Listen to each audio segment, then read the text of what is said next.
there's something about moving away that breaks you. And I think the same thing happens with my parents whenever they go back to Argentina, that they feel strange there and they couldn't imagine going back. It's not like I can't imagine coming back here, but I think there's something that happens to people who migrate somewhere else.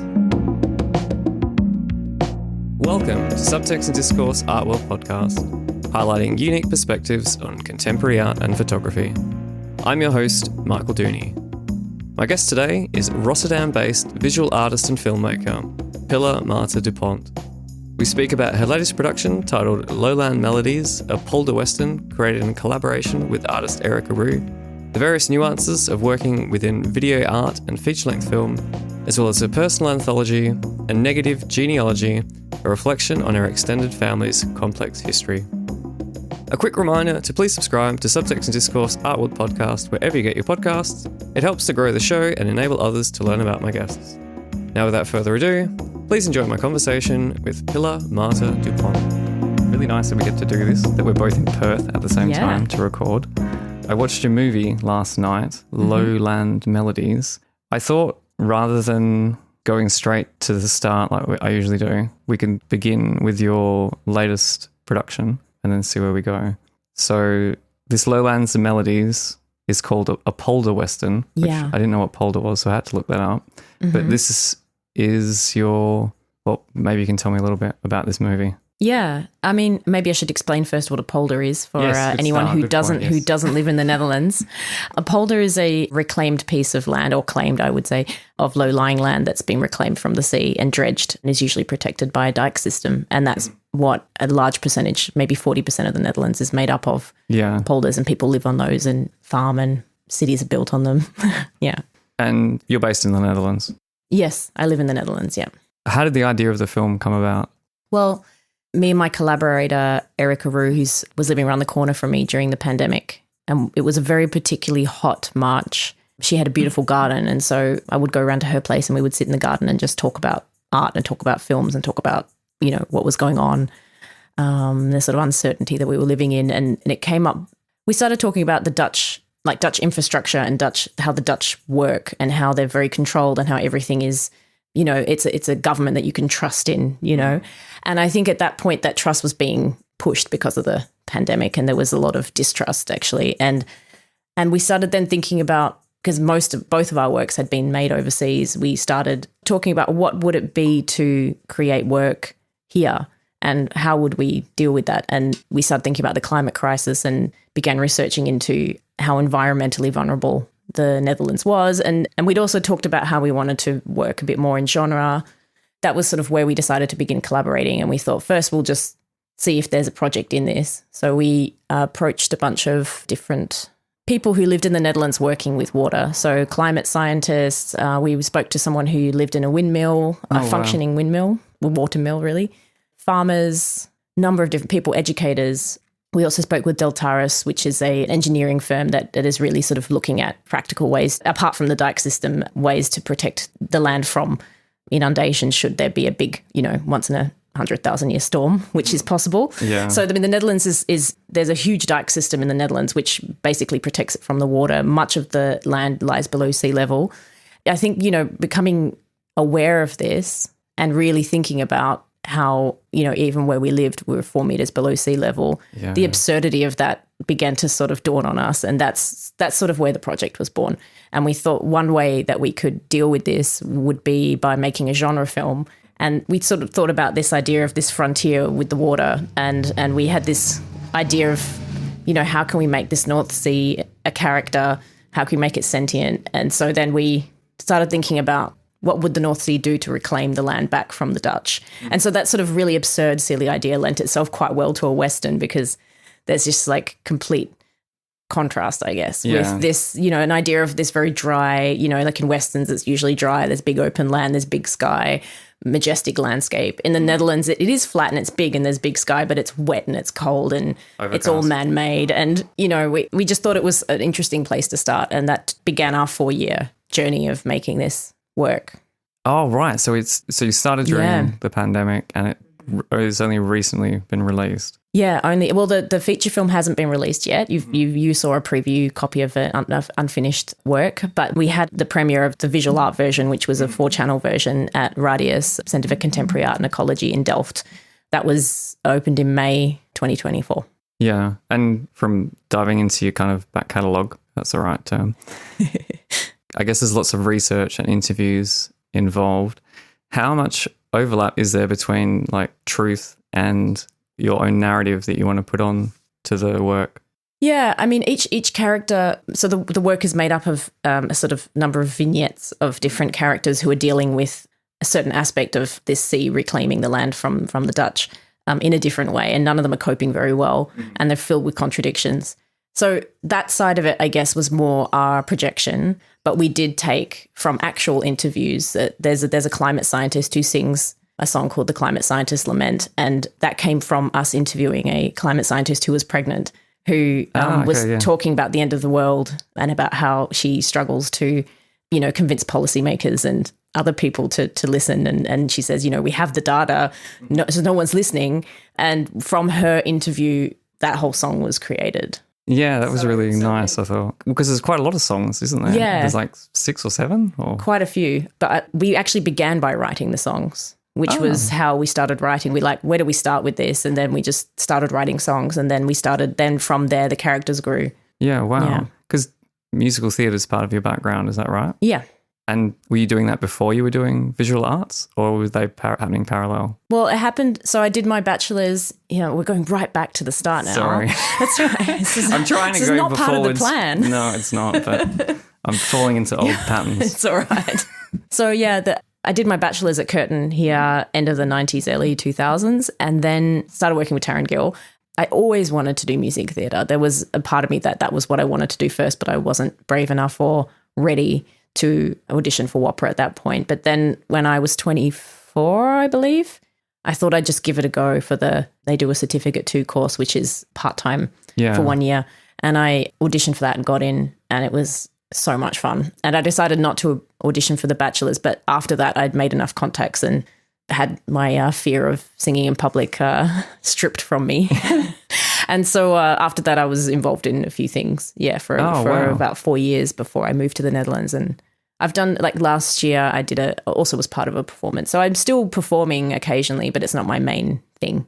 Yeah, because there was another piece that I watched, Purgatorio, and that also has singing and a musical. Yeah. So that's plays quite a role in your work. Yeah, and actually that was made very similarly to Lowland Melodies in that I was doing a residency at Campbelltown Art Space in Sydney and was speaking a lot with people working in immigration and particularly working with asylum seekers and refugees. And I became very interested in asylum seeker policy, but actually the sort of Kafkaesque mountains of paperwork and how the structure makes it so difficult to even function as an asylum seeker. So that's where I focused my attention. And from the interviews, then I wrote songs. I wrote lyrics and then worked with Ash Gibson Gregg, who's a composer that I've worked with many times to write the songs.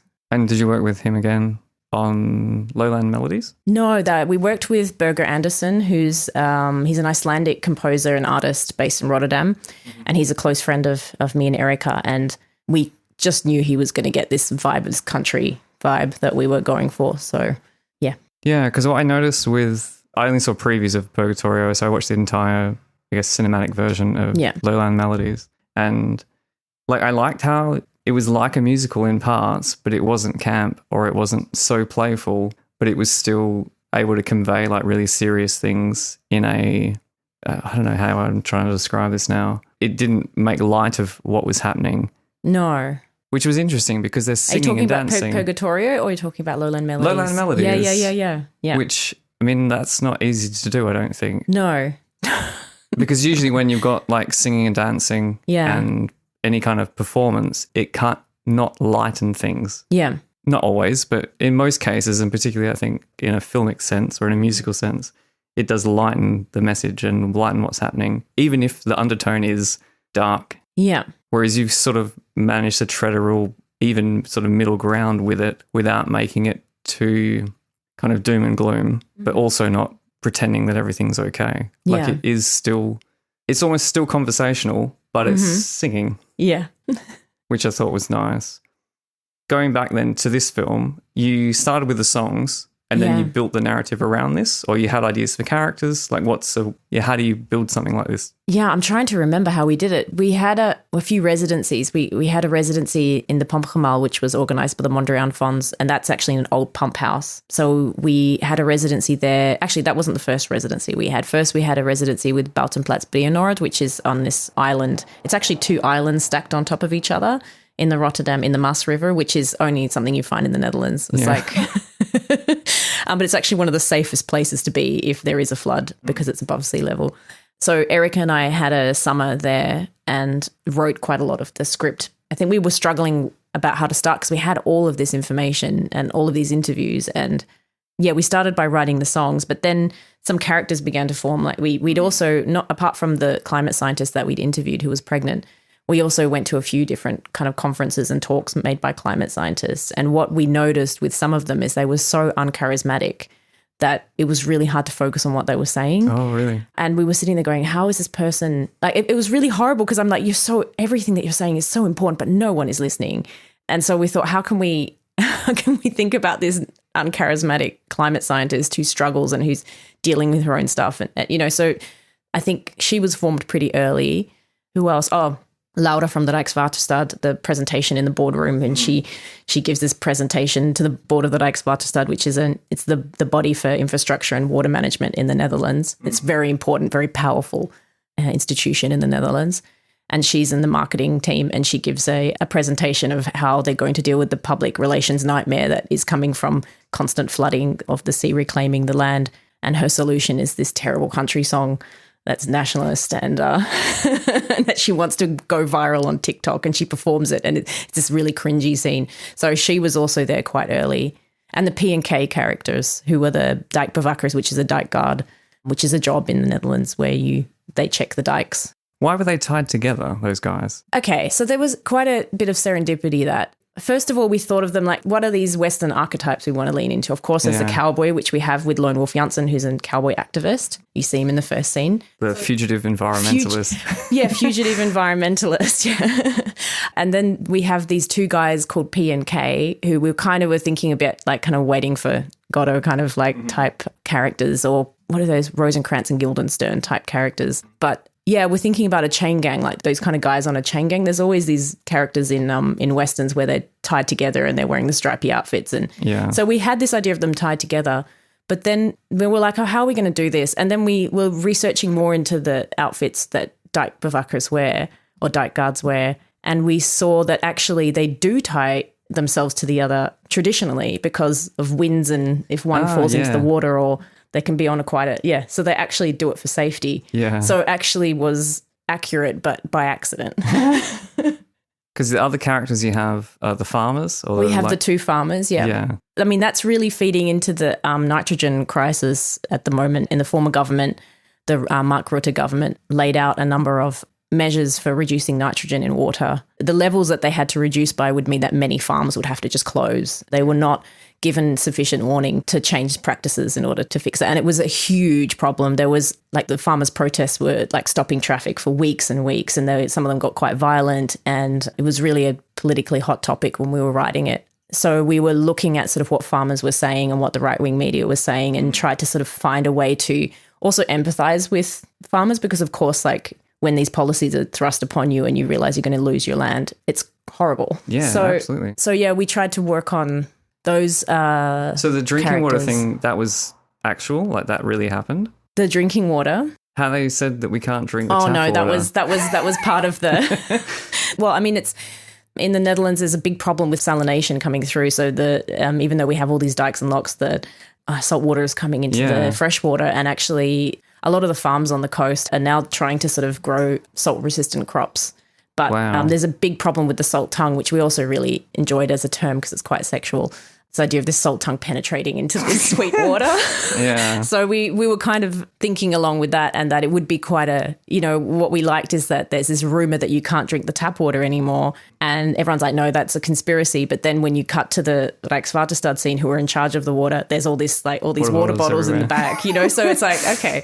So there's small, subtle hints to government corruption and conspiracy theories. And Yeah, definitely. I want to ask something else about that, but you just mentioned empathy, and I thought what was also nice seeing each of the different stories is that you couldn't not empathize with each of the characters. Like there didn't seem to be a perspective or a you should think this way. No. Every story that you watched, you was like, yeah, that's right. I agree with you. No, you're right as well. And like, oh, actually, like now I agree with all of them, even though they're somehow all not at odds with each other, but they're all kind of in their own bubbles. And when you listen to their stories, they all make sense. Yeah. I think, well, that's also what this kind of complication is something we wanted to get across, and the fact that there's no easy solution for any of it.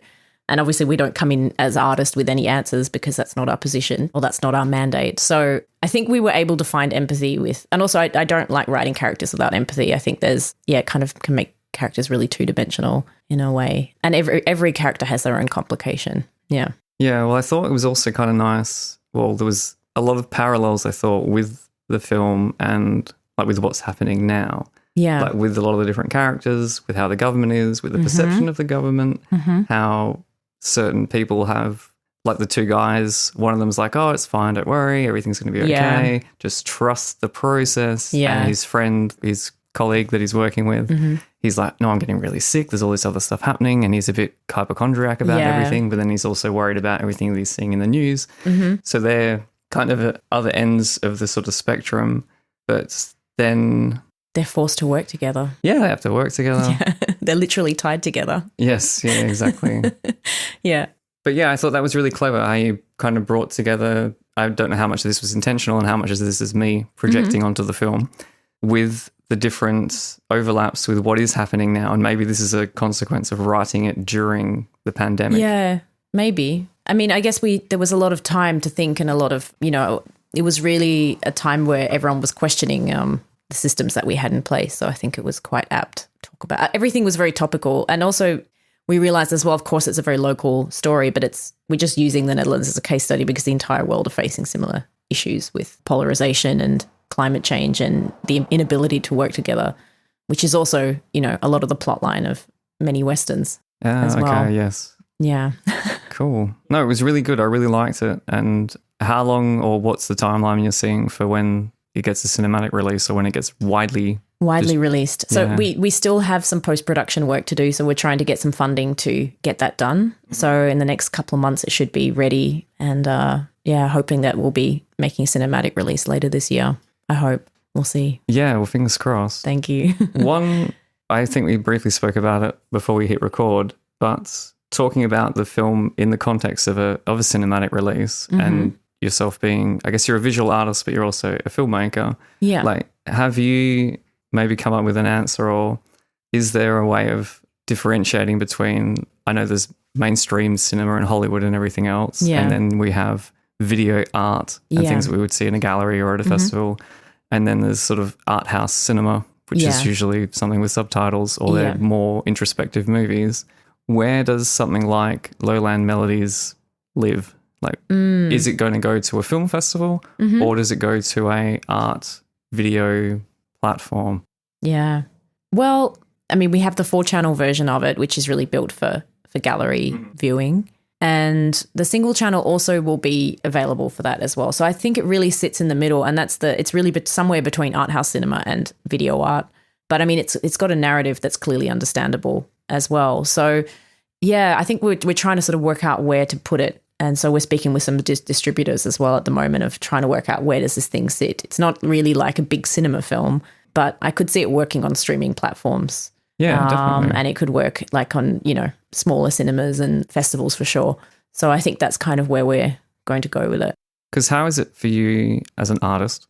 Like, I think when I first discovered your work years and years ago, you were probably more active, maybe not more active. You were active with photographic works. You're making a lot of photography. And I think video art and sort of video performance was still a new thing for me. Like, I hadn't really embraced it yet because I thought, I should get in touch with Pilar. But I thought, I don't really understand video yet, so I'm afraid. Yeah. And then I'm afraid. But then where is the line then with being a filmmaker and being a visual artist? Because I feel like, and this is, I guess, what I've had to learn a little bit about with video art, is that it kind of lies more in the camp of intellectual property and how things are distributed, whereas photography is somehow put in the painting, sculpture box with how it's distributed. Multiple editions. And like how it's handled as a commodity, for want of a better word. Like, how do you grapple with that as an artist? Yeah, with video work, it can be difficult, especially with something like Lowland Melodies, which is much more of a feature film or the 4-channel version. But so my gallery is more contemporary, which is based here in Perth.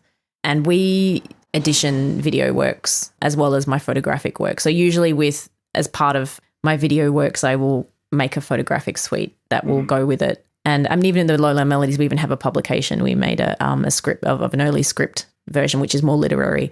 Yeah, I like to work in a way which pulls different aspects out of the work. And yeah, I have exhibition versions which are shown in galleries, and I have my artist proof. And then it's a similar kind of thing to photography where I will have an edition that sells. But then it can also show in festivals. It's very because really, like, I guess Matthew Barney makes like these beautiful boxes. And then I used to do that as well. Yeah. Yeah. Do you still, or what do you do? Not recently. I haven't recently, but I haven't made like a film. I think the last film that I made that was more for that kind of realm, it's called Shuffle, which is a film I made in 2017 for the windscreen. It was commissioned as part of the windscreen program for Transport for New South Wales. And that film was probably the last thing I made that was more directly for that market. And obviously like the work since then has been more focused on narrative and thinking through different ways of viewing history, but also the future. So yeah, I think this is something I'm trying to work out right now, but it's not the easiest working with video in that way, I have to say. Like from a commercial standpoint? From a commercial standpoint. I mean, Margaret does an amazing job. She sold many of my video works to institutions before, so that's great, as well as my photographic works. But yeah, it's a fine line because also there's issues with hard drives they used to ask for them on beta, like, Betamax. Oh, yeah. Yeah, so they used to, because I think that they have like 100-year archival quality. So I used to have to go and get my works when Taryn and I were selling stuff back in the late 2000s. What do you call it before 2010? I don't know. Actually. Not the 2010s, early 2000s? Early, mid, something.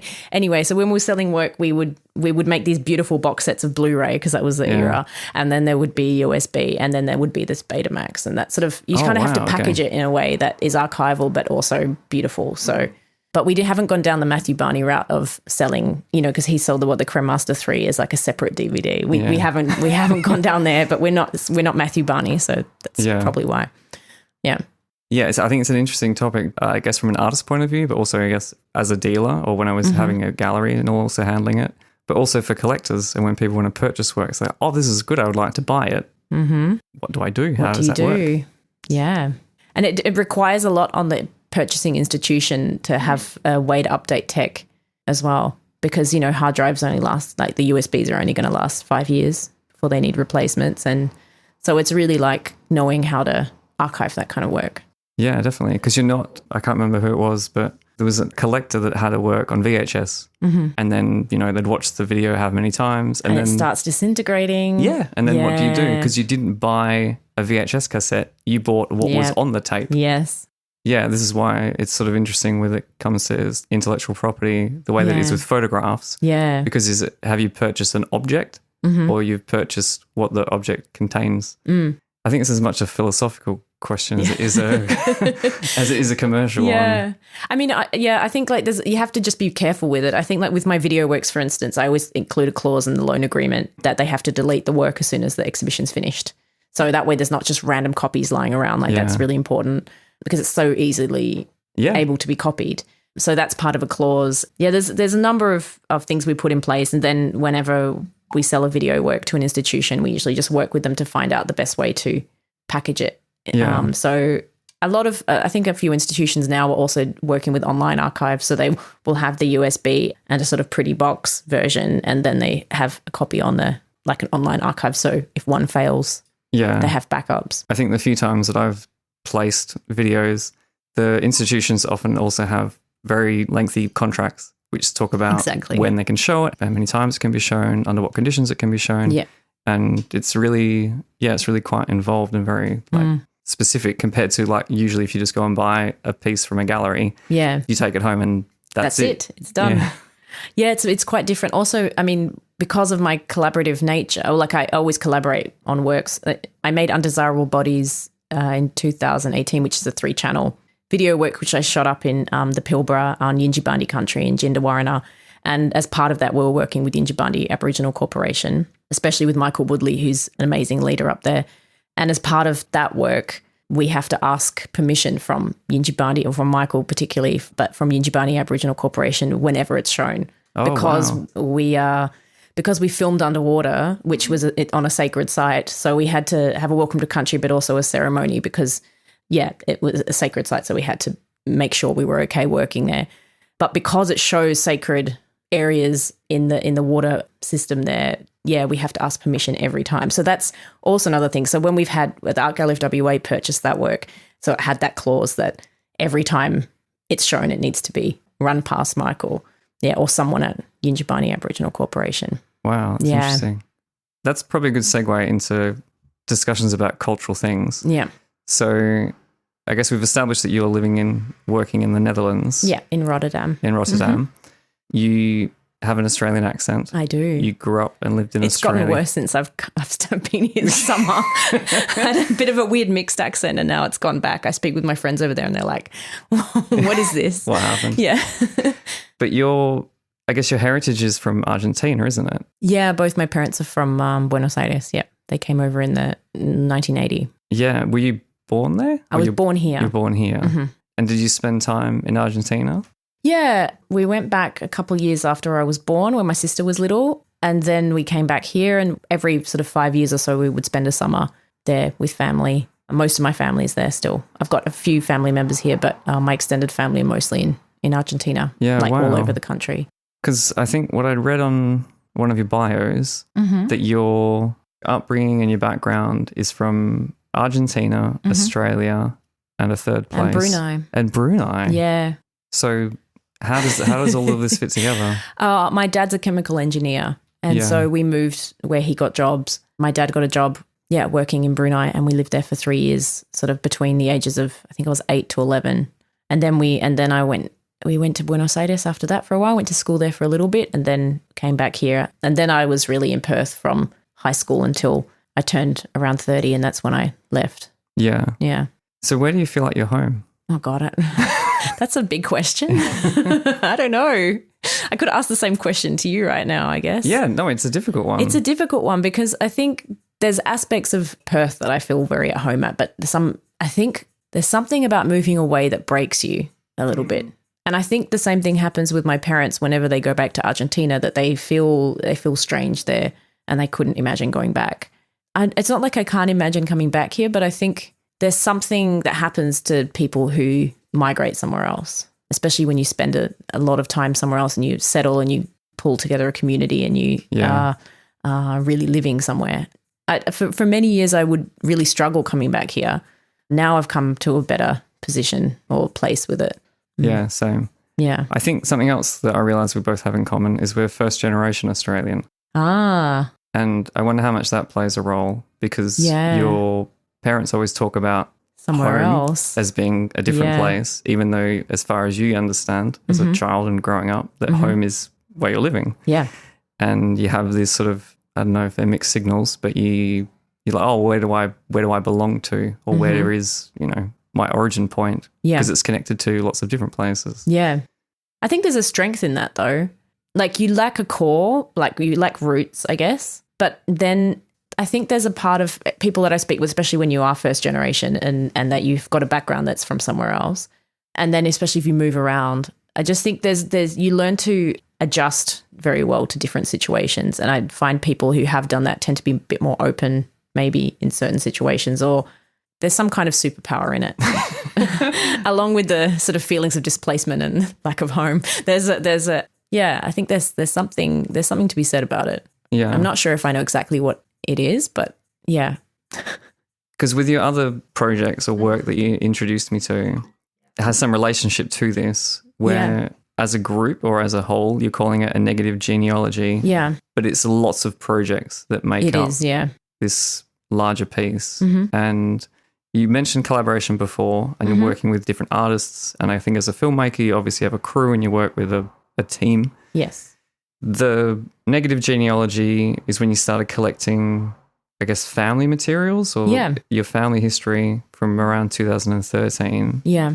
Like what was the catalyst or what was the thing that you thought, now I'm going to start looking at this? Because if we look at Lowland Melodies, that's you looking out onto something else, and a lot of your other works as well, you can comment on politics and you can comment on culture and gender and other different things, but it's another thing to look inward. So what was it for you that made you decide, I'll start doing this now as an artist?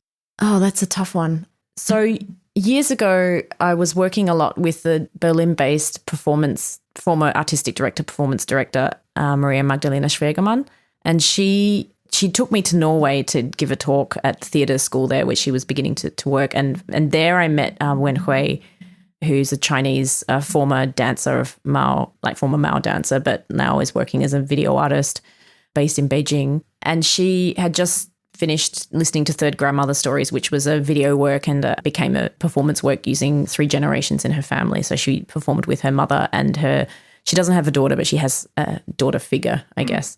And she found out that she had a third grandmother, which I think was her father's aunt, and that she went to interview her and live with her for a few days. And she was talking about the Cultural Revolution and how they dealt with it as sort of a more bourgeois family and had everything stripped from them. So anyway, the meeting Wen Hui was incredible, and it just started getting me thinking about my family a bit more, because I didn't know too much about, my family in terms of, how they lived through the last dictatorship in Argentina. And I just became interested in just maybe speaking with my family a little bit. And on top of that, I was beginning to research a little bit more about how memory works and how it works like a JPEG, in the sense that, every single time you open it, it loses some kind of quality. Yeah, that's a good analogy. Yeah. And that it can change depending on who you wanted to be in that time. And yeah. So first I got what used to be called Department of Culture and the Arts mid-career fellowship, and that paid for me to go to Argentina. And I met with my paternal grandmother's sisters, all 3 of them, and some other family members, and just collected a whole lot of material. But what I noticed is a lot of people had, talking about the same story, would have wildly different takes on it, wildly different takes. And so that sort of made me start thinking about, how do I work with this? And it took many years, because a lot of the stories were really hard as well. And I also found out... Hard in what way? Hard as in there was, aspects of sexual abuse, also issues with the dictatorship, families dying, children dying. Like there was a lot of really heavy, heavy stories. And I was trying to work out what to do with this material, because of course they'd all agreed for me to use it. But I don't think... I was just like, how do I not compromise people? There were also a couple of family members that were quite sympathetic to the dictatorship too. So I was like, well, I am going to speak with them. I'm not going to rule out these people. But how do I present their views in a way which is like, I'm not condoning this, but it's a valid point of view for someone who lived through it. So that became really difficult, and I really struggled for a few years.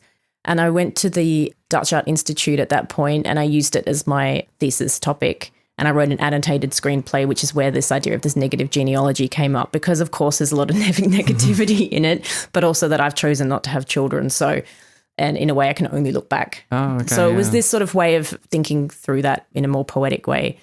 And through working on that thesis, I've sort of found a way of working with it, which involved, instead of using the material itself, I would write script fragments or scenes and then work with actors to present those scenes in different ways. And at some point someone said to me, okay, Pilar, you're still, because you said before earlier that I look inward, but I didn't for a long time. It was just about all my family. And a lot of the feedback I got was like, Pilar, where are you in this? Oh, really? Yeah. And I was like, oh, I don't want to put myself, like, there's such a stigma to women putting them, like, everything being biographical. And I was like, I don't want to do that. Like, I'm resisting this way of working. But eventually those stories ended up feeding into it. Yeah, so I ended up making a number of works based on that, which after the thesis was a short film called La Maruja, which I'd started filming in 2020 before the pandemic. I was in Argentina when the pandemic hit and had to escape. And then I got this commission from Prototype by Lauren Carroll Harris. And I was like, well, I have this material. Why don't I just try and make something out of this? So that was stories about my great-great-grandmother, Maria Cristina. Yeah, I'm not going to go into that full work, but I could talk about that work for a long time. There were so many stories I had to pull in. And anyway, I found a way to work with it in the sense that I could take the stories that I wanted and the different points of view, and I came up with this way of experimenting with it that I wouldn't let the actors learn the scripts properly. I would let them read them for a bit and then take the scripts away before they fully learnt it. And then I would ask them to play with different scenes and if they didn't agree with how the scene went, or if one of them remembered a line differently, that they would interject and have to work out how the scene actually played out. So they would then often loop the scenes because they're like, can we just start again? It's not working. Great. So they start again. And sometimes they would swap characters. Like one would be playing me, one would be playing my aunt, one would be playing my mother. Yeah. And they would swap and try different ways of doing it. I noticed that when I watched parts of a table read, which I guess is a documentation of a performance. That's right. What was the reason for doing it like that? So going into my research on memory, I was looking at particularly into intergenerational trauma, but how traumatic memory loops and changes, and, you know, quite often victims of trauma, their stories will change and they deal with things in a certain way. And I was like, how do we mirror this in a performance? Also, you know, thinking about all the different points of view on a story and how do people get to those. So it began as just an experiment and a game to kind of see, like, how do people, you know, how can the performers being simultaneously themselves and being a character with me watching navigate these quite difficult scenes and find a way to present them to an audience. But I wanted to, at some point I was like, no, this is the show. Yeah. And so as an audience member, what you see is 3 actors who start off always with the same scene, and then they have to decide collectively which scene to do next. Oh, okay. Yeah. Yeah, because I felt like there were lots of elements of, not improv. Well, yeah, it is. Like, all of it is improv. Yeah. And it really, really hinges on the actors working well together and being on that day. And sometimes it doesn't work, and sometimes it does work, and that's kind of the risk you take. But they had access to this little, like, launch pad kind of thing connected with Ableton, so they could then decide what the lighting state would be, what the music would be, and they could create the scene how they wanted it. And then often they would argue and be like, no, I don't want to do that scene now. And then they're like, I don't feel like this is the right time to do this. And they came up with this little language themselves. Like, some of them would just get into a certain position, the others knew exactly what scene to do next. Mm-hmm. Yeah, it was fun. It was a fun project to do, and they had to kind of get through all the scenes in an hour. And I redid that. I kind of worked on it a bit more, and then did it again in Perth when I had my solo show at Pika in 2022, and it was called Las Hormigas that time, which is the ants. Oh, the ants, yeah. Mm-hmm. Oh, so that was an extension of a table read, or it's kind of similar. An evolution of it. Yeah, it was an evolution of it, a reworking of it with actors here. So how did you... Which I co-created with them. How did you upgrade it? How did I upgrade it? I think it was more, refining the process a bit more. Yeah. And working more. I think I added some extra scenes, took out some scenes. I had much more involvement from the actors in as far as the development of the scenes. And I had a dramaturg, a different dramaturg, so an Argentinian dramaturg, Caro Duca.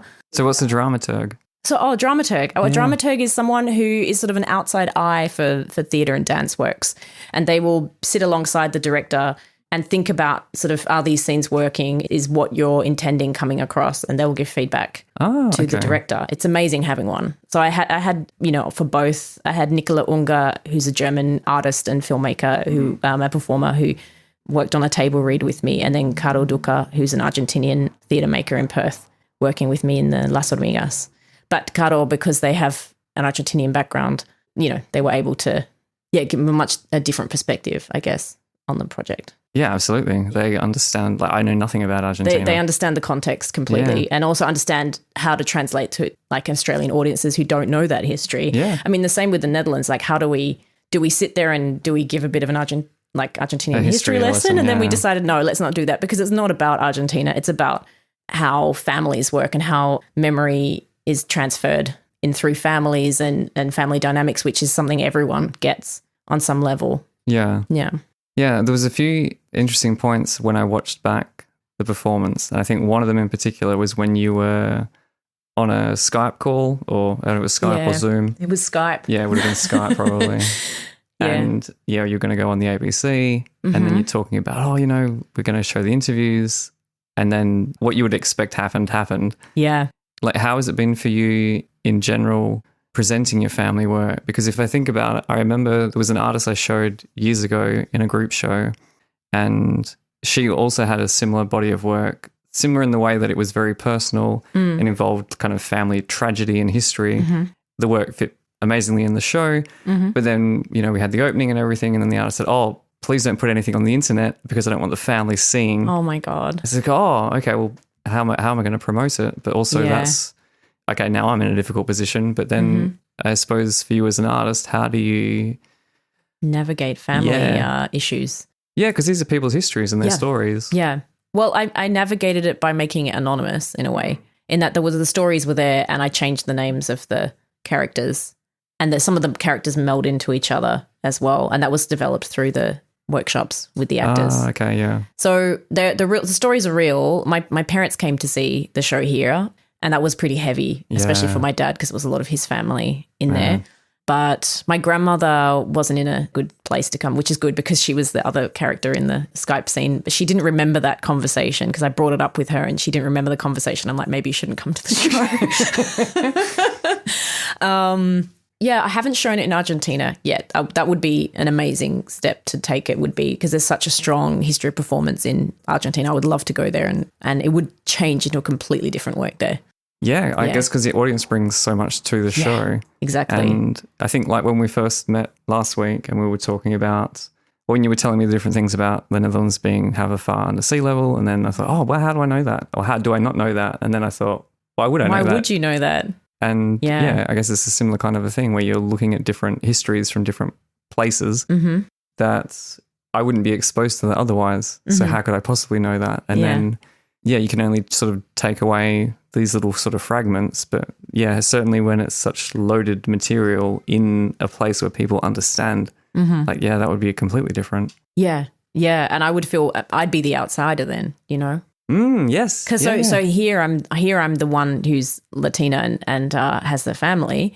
But if I go to Argentina, I'm the Australian who has So and then I'd have to tread in it, and it's such a recent history. I mean, there was a dictatorship, was from 1976 to 83, and so there's plenty of people who lived through it. Yeah, who it's in living memory, and so it's a very different thing there. I'd have to tread. I'd not tread carefully. I would tread carefully. I do every time, but it's more that I would take longer, I think, thinking through how to present it there. Yeah. And I would definitely work with local performers who would help me with that. Yeah, I guess bring the cultural sensitivity. Yeah, kind of, or add in like, maybe we don't say it like that, or maybe like, and also me, maybe even think more about my position as a foreigner, because I guess that's something also about going back to how we were talking about where is home, because also when I made Lowland Melodies with Erica, she's French, I'm Australian. Yeah. Like what do we have to say about the Netherlands? And so, so we kind of really took that as a position of like, we're coming at this as foreigners who are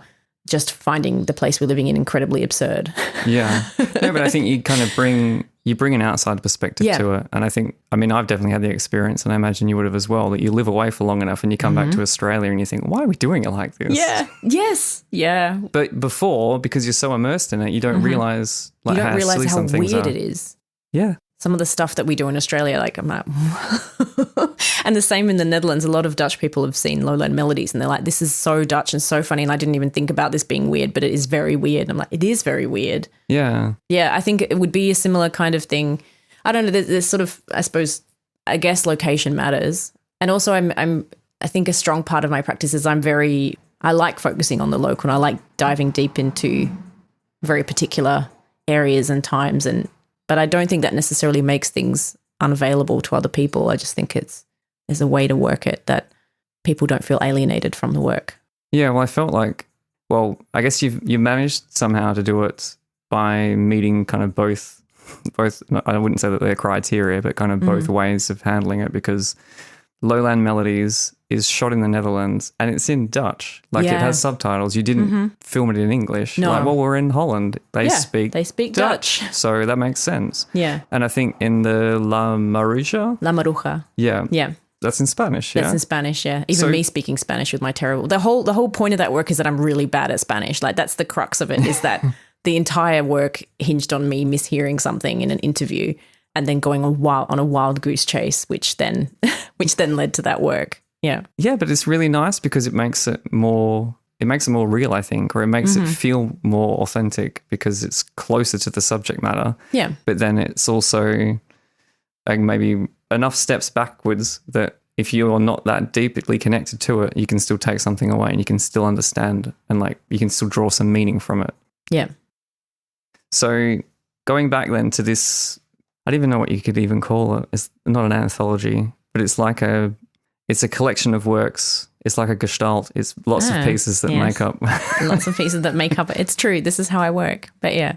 Your original intention was to do a feature film of this, wasn't it? And then I guess COVID kind of put a big spanner in the works of that. Completely put a massive spanner in the works, yeah. Are you going to go back to turning it into a feature, or has it turned into something else now? Well, I think that work in that form found itself in a performance, and I think it works best in a performance, is that way of working with improvisation and the sort of liveness of performance works best with that particular project.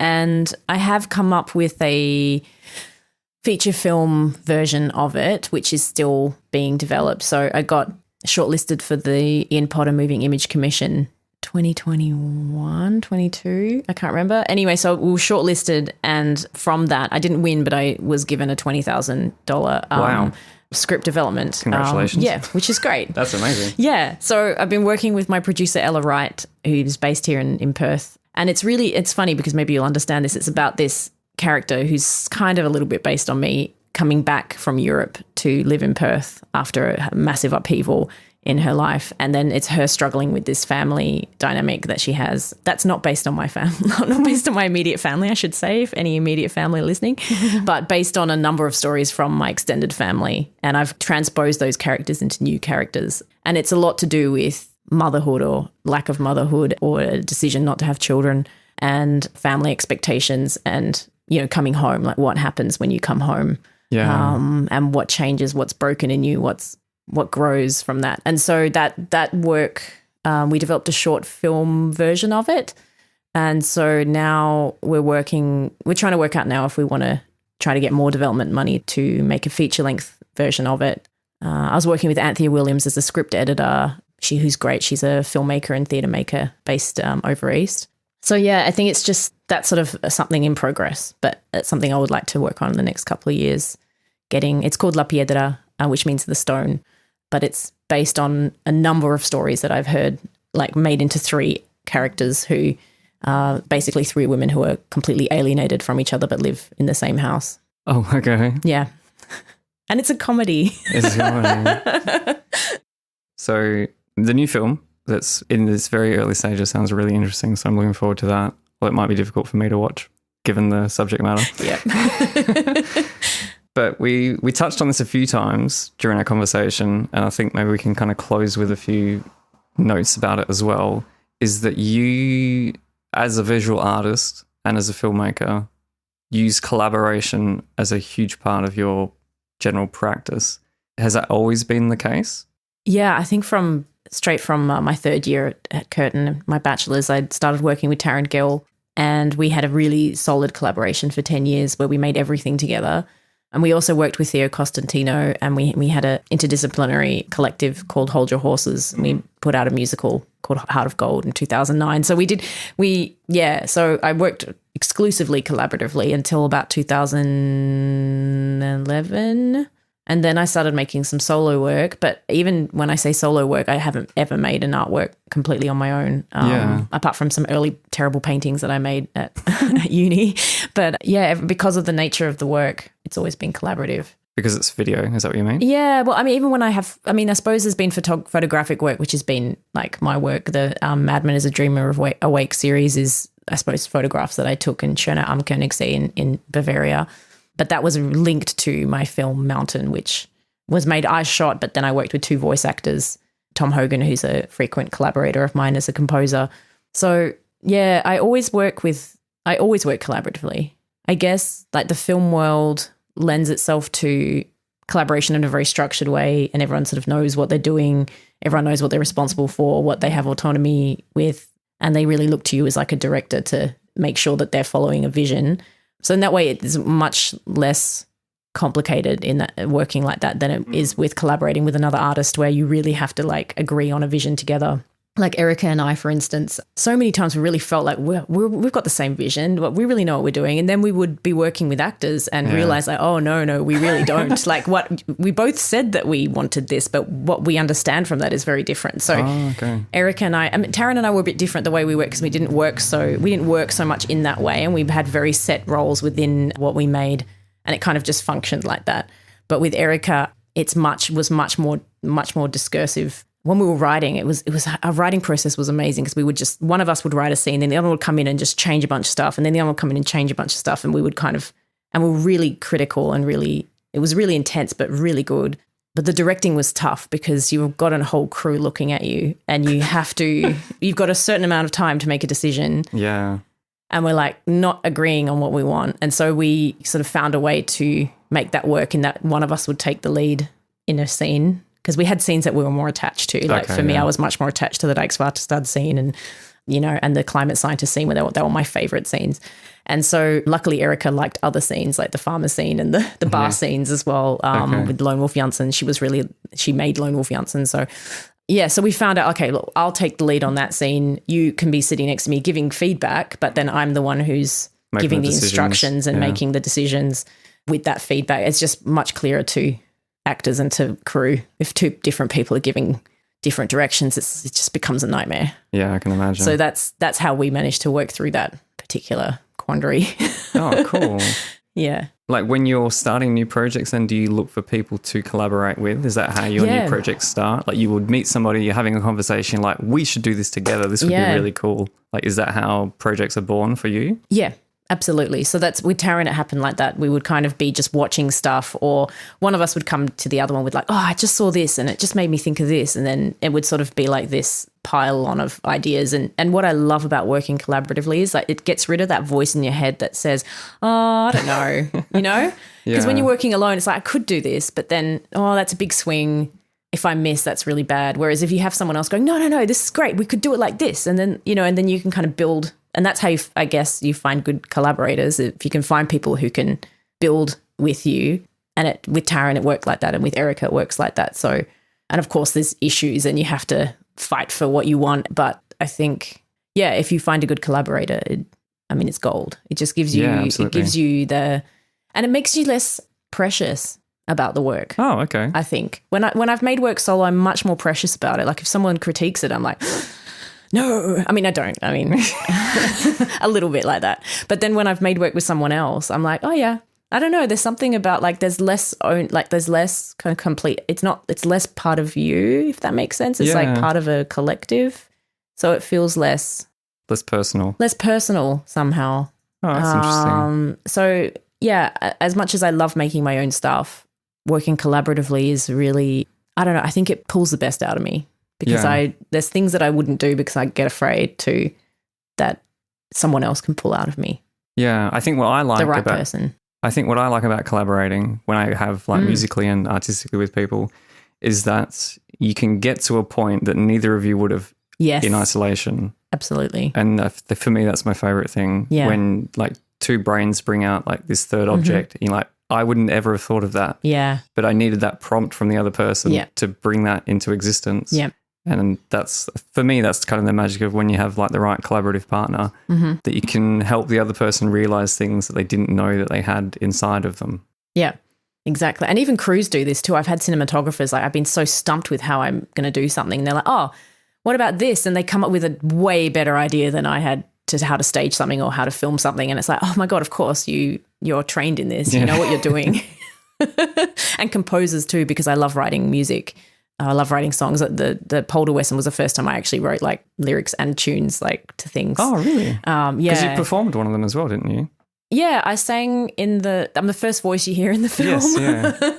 Erica, so at some point we ran out of money and we had to do this last song. So all the other songs had been made, and Berger and Erica and I were trying to we need like a theme of the sea. We need the voice of the sea.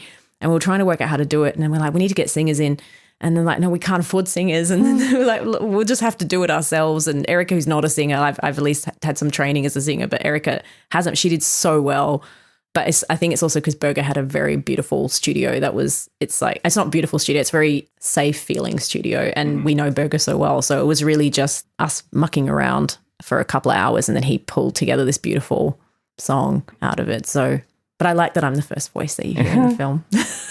No, it was really nice. Well, it's been good to get to know your work better, and you as a person as well, because I think we've only ever had online interactions. Yeah, it's only been Instagram sort of likes until now. Yeah. So this has been really good to kind of really go deep on your work and learn more about it. And yeah, I'm excited to see what you make next. Yeah, thank you. I hope you enjoyed my interview with Pilar Mata Dupont. In the show notes, you can find links to her website, her presence on social media, and to her gallery, More Contemporary. Don't miss the latest episode of Subtext and Discourse Art World podcast by subscribing wherever you get your podcasts. And if you think your friends or colleagues would enjoy the insights from my guests, please feel free to forward them a link to the show. You're also welcome to send any comments, feedback, or questions about this or previous episodes of the program, whether through the contact form on my website or via social media. That's all for now. Thanks again for tuning in. My name's Michael Dooney, and you've been listening to Subtext and Discourse.